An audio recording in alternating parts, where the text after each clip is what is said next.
Welcome back everyone, welcome to civil services study. Next test लगाते हैं UPSC civil services के लिए, prelims के लिए। टेस्ट नंबर 417, 417वां टेस्ट है। 416 टेस्ट कंप्लीट हो गए हैं। आप उसका लिंक जो है डिस्क्रिप्शन बॉक्स में दे रखा है, वहाँ पर आप टेस्ट नंबर 1 से लेकर 417 तक पहुँच सकते हो। तो चलिए स्टार्ट करते हैं। इस टेस्ट में हम फोकस करने वाले हैं जैव प्रौद्योगिकी सिद्धांत एवं उससे संबंधित प्रक्रम। इम्पोर्टेंट होगा एक एक प्रश्न। तो चलिए क्वेश्चन नंबर 1 है। आज डेट है 29 जून। क्वेश्चन नंबर 1, जेनेटिकली मॉडिफाइड फसलों के संबंध में कौन सा कथन सही है। जेनेटिकली मॉडिफाइड क्रॉप्स जो होती हैं, अनुवांशिक रूपांतरित फसलें जो होती हैं, देखिए अनुवांशिक रूपांतरित फसलें सूखा, ठंड, लवणता, ताप के प्रति अधिक सहिष्णु होती हैं, लेकिन कीटों के प्रति नहीं, और इन फसलों की खनिज उपयोग क्षमता अधिक होती है। देखिए चूँकि ये जेनेटिकली मॉडिफाइड अनुवांशिक रूपांतरित फसलें हैं, तो सामान्य फसलों की तुलना में जो है अलग हैं उनसे, क्योंकि इनमें ऐसे जीन प्रविष्ट कराए गए हैं कि ये सूखे की स्थिति, ठंड की स्थिति, लवणता की स्थिति, अधिक तापमान की स्थिति में जो है पनप सकें, जीवित रह सकें, डटकर खड़ी हो सकें। सहिष्णु का एक तरह से सामान्य भाषा में देखा जाए तो झेल सकें इन सब चीज़ों को, किंतु कीटों को नहीं। कीटों के प्रति भी सहिष्णु होती हैं, ये ऐसा गलत है। सब कुछ है ना, सूखे के प्रति बनाई जाएंगी, ठंड के प्रति, लवणता, ताप के प्रति। कीटों से भी जो है, कीट भी इनको नुकसान नहीं पहुंचा पाएँ।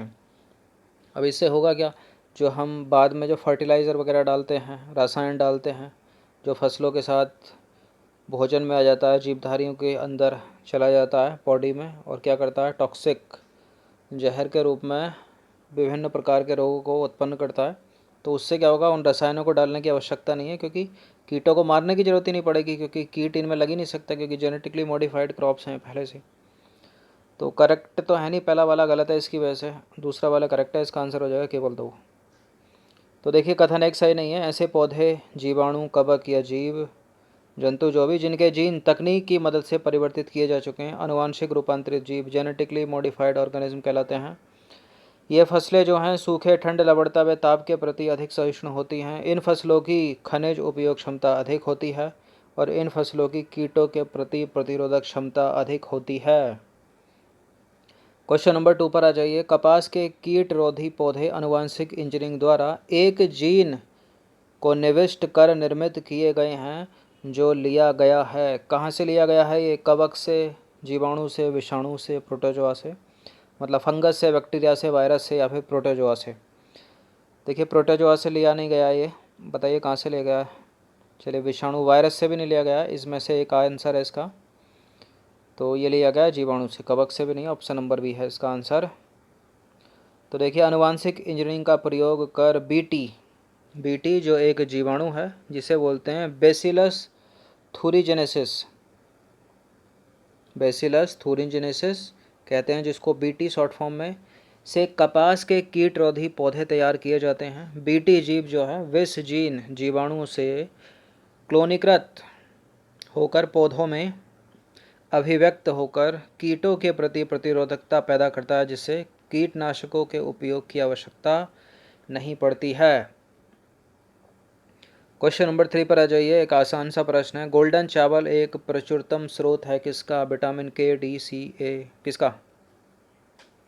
देखिए डी आपको मिल जाएगा अंडे की जर्दी में, सूर्य के प्रकाश में। सी मिल जाएगा खट्टे फलों में, संतरा, नींबू, मौसमी। विटामिन ए का प्रचुरतम स्रोत है क्या? Golden rice. तो जेनेटिकली इंजीनियरिंग का प्रयोग कर खाद्य पदार्थों के पोषण स्तर में वृद्धि की जाती है। इसका सर्वोत्तम उदाहरण है गोल्डन राइस, जिसमें विटामिन ए प्रचुर मात्रा में पाया जाता है। क्वेश्चन नंबर 4 है। चिकित्सा के क्षेत्र में जैव प्रौद्योगिकी के उपयोग के संबंध में नीचे दिए गए कथनों पर विचार करना है। देखिए इस प्रौद्योगिकी द्वारा विकसित औषधियों का शरीर पर अवांछित प्रतिरक्षात्मक प्रभाव नहीं पड़ता। इस प्रौद्योगिकी के द्वारा मानव शरीर में उत्पन्न होने वाले सारे रोगों का उपचार किया जा सकता है, संभव है। देखिए ऐसा नहीं है कि जैव प्रौद्योगिकी के तहत जो है सारे रोगों का उपचार संभव हो सके, गलत है दूसरा वाला स्टेटमेंट। केवल पहला वाला करेक्ट है कि इस प्रौद्योगिकी के द्वारा विकसित जो औषधियाँ होती हैं, उनका शरीर पर अवांछित प्रतिरक्षात्मक प्रभाव नहीं पड़ता है।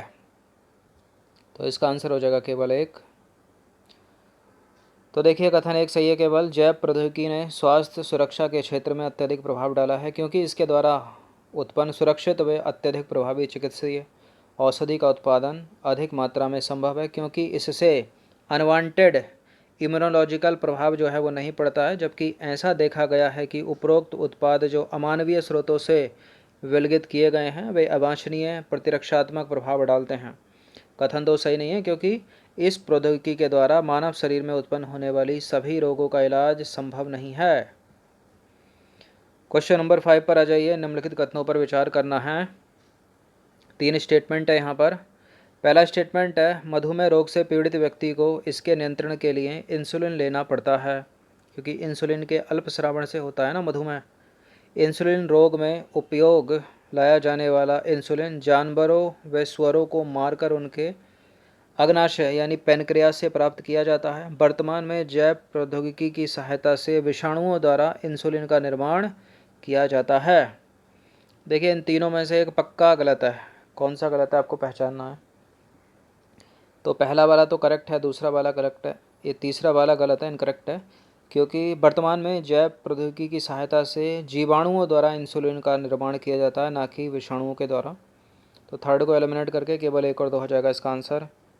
तो देखिए, मधुमेह रोग से पीड़ित व्यक्ति को इसके नियंत्रण के लिए इंसुलिन लेना पड़ता है, और मधुमेह रोग में उपयोग में लाया जाने वाला इंसुलिन जो है वह जानवरों और सुअरों को मारकर उनके पैनक्रियास अग्नाशय से निकाला जाता है।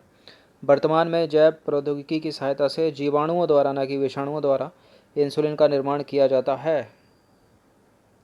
क्वेश्चन नंबर 6 पर आ जाइए। आनुवंशिक विकार के साथ पैदा हुए बच्चे के उपचार हेतु जीन चिकित्सा के अंतर्गत जीन को व्यक्ति के शरीर के किस भाग में प्रवेश कराया जाता है, बताइए।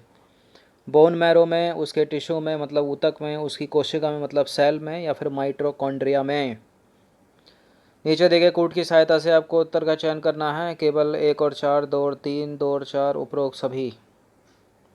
देखिए, आनुवंशिक विकार है कोई बच्चे में, अब उसके जीन जो हैं चिकित्सा के अंतर्गत मतलब उसको सही करना है। शरीर के किस भाग में फिर ऐसे जीन डाले जाएं। एक तो पड़ेगा कोशिका में, सेल में, और ऊतक में, टिश्यू में, मतलब बोन मैरो या माइटोकॉन्ड्रिया से इसका मतलब नहीं है कोई। 2 और 3 हो जाएगा इसका आंसर। तो देखिए, यदि कोई बच्चा आनुवंशिक रोग के साथ पैदा हुआ है तो इस रोग के उपचार के लिए जीन चिकित्सा ही एकमात्र उपाय है उसको सही करने का। जीन चिकित्सा में उन विधियों का सहयोग लेते हैं जिनके द्वारा किसी बच्चे या भ्रूण में चिन्हित किए गए जीन दोषों का सुधार किया जाता है। इसमें रोगों के उपचार हेतु जीनों को व्यक्ति की कोशिकाओं या ऊतकों में प्रवेश कराया जाता है। ध्यान दीजिएगा, या तो सेल में या फिर टिश्यू में कराया जाता है, प्रवेश कराया जाता है। आनुवंशिक दोष वाली कोशिकाओं के उपचार हेतु सामान्य जीन को व्यक्ति या भ्रूण में स्थानांतरित करते हैं, जो निष्क्रिय जीन की क्षतिपूर्ति कर उसके कार्यों को संपन्न कर देता है। मान लीजिए ऐसे 3 जीनें ये खराब है, तो इसको निकाल कर जो है वो जेनेटिकली मॉडिफाइड जीन डालेंगे ताकि ये स्वस्थ हो जाए। क्वेश्चन नंबर 7 पर आ जाइए। इनमें से कौन सा कथन बायोपायरेसी को संदर्भित करता है, परिभाषित करता है। क्या होती है बायोपायरेसी? क्या IUCN द्वारा संरक्षण प्राप्त पौधों एवं जंतुओं का अवैध व्यापार करना, या फिर किसी सूक्ष्मजीव पौधों या जंतुओं के आनुवंशिक गुणों में परिवर्तन करना, या फिर जैव प्रौद्योगिकी की मदद से ट्रांसजेनिक जंतुओं का निर्माण करना, या किसी कंपनी या संगठन द्वारा किसी राष्ट्र या उससे संबंधित लोगों के बिना अनुमोदन के जैव संसाधनों का उपयोग करना। क्या है बायोपायरेसी? देखिए, इसमें पायरेसी का सबसे अच्छा जो परिभाषित हो रहा है वो ऑप्शन नंबर बी में है। कंपनी या संगठन द्वारा किसी राष्ट्र या उससे संबंधित लोगों से बिना अनुमोदन के जैव संसाधन का उपयोग करना। तो मल्टीनेशनल कंपनियों व दूसरे संगठनों द्वारा किसी राष्ट्र या उससे संबंधित लोगों से बिना व्यवस्थित अनुमोदन व क्षतिपूर्वक भुगतान के जैव संसाधनों का उपयोग करना ही बायोपायरेसी कहलाता है। जैसे अभी कुछ साल पहले होता था वो पायरेसी, जो CD आती थी, पायरेसी CD, सब उन्हीं को देख लेते थे। फिर मूवी में कोई जाता नहीं था हॉल में देखने के लिए, तो उससे उसका लाखों करोड़ों का नुकसान हो जाता था, डायरेक्टर का, प्रोड्यूसर का। या टोरेंट मूवी जो डाउनलोड कर लेते हैं लोग, वो भी क्या है, एक तरह से पायरेसी है। चलिए क्वेश्चन नंबर 8 पर आ जाइए। निम्नलिखित कथनों पर विचार करना है। पहला स्टेटमेंट है, पादपों और जीवों के लिए लैंगिक जनन जो है ना वो अलैंगिक जनन से अधिक लाभकारी है, और पौधों एवं जीवों के जनन हेतु उपयोग में लाई जाने वाली संकरण विधि से केवल वांछित जीन ही समावेशित होते हैं। क्या ऐसा संभव है कि जीवों और पौधों के जनन हेतु जो उपयोग में लाई जाने वाली संकरण विधि है उससे केवल वांछित जीन ही समावेशित हों, अवांछित जीन नहीं? मतलब घटिया लक्षण नहीं जाएं, ऐसा तो हो नहीं सकता, जाएंगे तो दोनों। तो पहला करेक्ट है, दूसरा वाला इनकरेक्ट है, केवल एक सही है यहाँ पर। तो देखिए कथन एक सत्य है, लैंगिक जनन जो है आनुवांशिक सूचनाओं को परिरक्षित रखता है, जबकि अलैंगिक जनन जो है आनुवांशिक सूचनाओं को परिरक्षित रखता है, जबकि लैंगिक जनन द्वारा विभिन्नता व विशिष्ट आनुवांशिक व्यवस्था के संयोजन के प्रतिपादन का अवसर जो है मिलता है, जो जीव या आबादी हेतु लाभकारी हो सकता है। लैंगिक जनन से विभिन्नता उत्पन्न होती है, अतः अलैंगिक जनन की अपेक्षा जो लैंगिक जनन है वो अधिक लाभदायक होता है। दूसरा वाला इनकरेक्ट है, गलत है, क्योंकि परंपरागत संकरण की विधियां जो पौधों एवं जंतुओं में जनन में उपयोगी हैं, इनके द्वारा वांछित जीन के साथ साथ अवांछित जीन का समावेश व गुणन हो जाता है। तो वांछित और अवांछित दोनों होते हैं। तो उपर्युक्त कमियों को दूर करने के लिए आनुवांशिक इंजीनियरिंग तकनीकी में जीन क्लोनिंग एवं जीन स्थानांतरण का उपयोग कर रिकॉम्बिनेंट डीएनए का निर्माण जो है वो किया जाता है। फिर इसके द्वारा तो केवल वांछित ही जाएंगे। क्वेश्चन नंबर 9 पर आ जाइए। जेनेटिक इंजीनियरिंग में निम्न में से किसका प्रयोग होता है? माइटोकॉन्ड्रिया, प्लाज्मिड, प्लास्टिड, राइबोसोम और आरएनए। किसका होता है जेनेटिक इंजीनियरिंग में प्रयोग? प्लाज्मिड का होता है। किसका? प्लाज्मिड। तो देखिए जेनेटिक इंजीनियरिंग में प्लाज्मिड का प्रयोग होता है। एक जीवाणु की सभी सामान्य गतिविधियों का नियंत्रण इसके एकल गुणसूत्र और जीन के छोटे छल्ले पर निर्भर करता है, जिसे प्लाज्मिड कहते हैं। जिस तरह से मच्छर कीट संवाहक के रूप में मलेरिया परजीवी को मनुष्य के शरीर में स्थानांतरित करता है, ठीक उसी तरह प्लाज्मिड को संवाहक के रूप में प्रयोग कर विजातीय डीएनए खंड को परपोषी जीवों में जो है वो पहुंचाया जाता है।